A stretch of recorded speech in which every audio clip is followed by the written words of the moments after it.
তল্লাশি কোস্ট গার্ডের।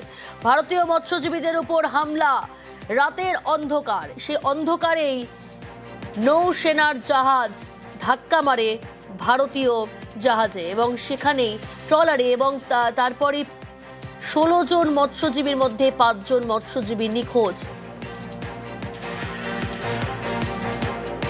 বাংলাদেশ নৌসেনার বাংলাদেশ নেভির জাহাজের ধাক্কায় ডুবে যায় ভারতীয় ট্রলার।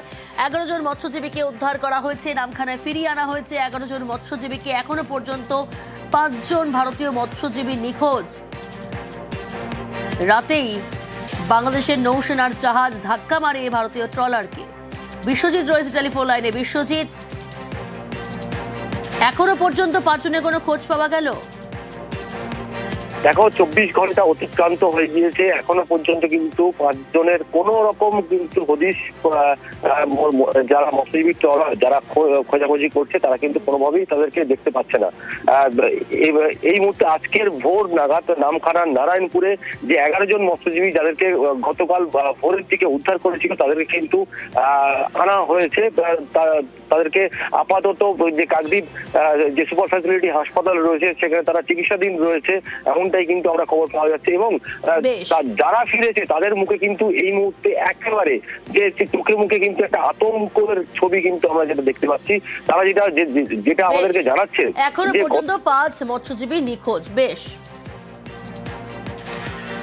তুলে মোটামুটি আমরা 11-9 অব্দি যাই, ওখান থেকে আমরা আবার রিটার্ন জাল মেরে এদিকে চলে আসছিলাম। তো তখন ওই বাংলাদেশি কোস্টগার্ড আমাদেরকে ধাওয়া করে মোটামুটি ওখানে অ্যাক্সিডেন্ট করে। আমাদেরকে ইন্ডিয়ান কোস্টগার্ড যেরকম সিস্টেম বললো যে 12 ওপাশে না যেতে, তাহলে সেই হিসেবে মতন তো আমাদের ইন্ডিয়ান সীমান্তে এসছে। Light fight full of.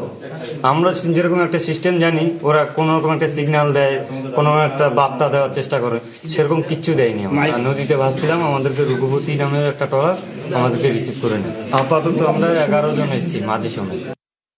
আজকের ডলার ছিল, 4টে ডলার চলে গেল, আমরা 1টি ডলার রয়ে গেছি। তারপর নেভিটা ফট করে বাম সাইড থেকে ডান সাইডে ঘুরে দিল, তারপর আমাদের কাছাকাছি হয়ে গেল।